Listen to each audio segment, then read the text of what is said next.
नमस्कार आपको। तो कैसा ऑप्शन है EvoFox का कीबोर्ड बाय एमकेट 2022 में, स्पेशली उन लोगों के लिए जिनको सिर्फ एक बैकलाइट वाला कीबोर्ड चाहिए, जिसकी कीज का टैक्टाइल फीडबैक डिसेंट हो और जो एकदम बजट में फिट आता हो और जिससे आप थोड़ी सी गेमिंग कर पाएं और बहुत सारा काम, लेकिन अंधेरे में। तो फटाफट शुरू करते हैं इसका क्विक रिव्यू 2022 में। कीबोर्ड का फुटप्रिंट काफी ऑप्टिमल साइज है इस कीबोर्ड का। कम साइज वाले टेबल पे बहुत ही बढ़िया फिट आता है ये, क्योंकि स्पेस जो कम लेता है। पर्सनली मैं इसके साइज से बहुत ज्यादा सेटिस्फाइड हूँ। बैकलाइट की इंटेंसिटी, बैकलाइट की रोशनी डिसेंट है, बहुत ज्यादा तो नहीं, परंतु अंधेरे में काम करने के लिए एकदम फिट है। इसकी बैकलाइट की तीव्रता एक्सेप्टेबल है।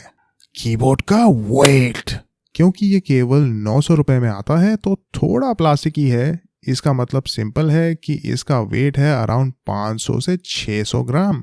क्योंकि मैं इसको रखता हूँ अपने लैपटॉप स्टैंड पर, तो मुझे कोई फर्क नहीं पड़ता इसके वेट से। कीज और की टैप्स, ये है एक मेम्ब्रेन कीबोर्ड, जिसका मतलब है कि फुली मैकेनिकल कीज से कम है इसकी कीज का टैक्टाइल फीडबैक। मैंने कॉस्मिक बाइट का ब्लूटूथ कीबोर्ड भी यूज किया था, जो 4500 का आता है। इसकी और उसकी कीज की क्वालिटी में मुझे तो कोई जमीन आसमान का अंतर नजर नहीं आया। उसके रिव्यू का लिंक आपको डिस्क्रिप्शन और आई बटन में मिल जाएगा। उसका रिव्यू देखने के बाद कमेंट लिखकर मुझे बताना कि आपको क्या लगता है दोनों की कीज के बारे में। ब्रेडेड USB केबल, थिक और अच्छी क्वालिटी की नॉन डिटैचेबल USB-A केबल के साथ आता है ये कीबोर्ड, जिसका मतलब है कि केबल काफी लंबा चलेगी।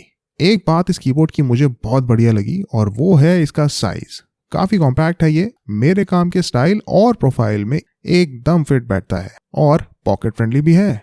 तो ये था एक छोटा सा रिव्यू EvoFox कीबोर्ड का 2022 में, और मैं इसको करने वाला हूँ रिप्लेस, क्योंकि जैसा कि मैंने एक शॉर्ट्स वीडियो में बताया था, इसकी Q0 और F2 कीज तो चलती ही नहीं है यार। अगर इस रिव्यू में मैंने कुछ मिस कर दिया हो या फिर आपका कोई सवाल हो तो लिखो कमेंट और पूछो मुझसे, जवाब मिलेगा तुरंत।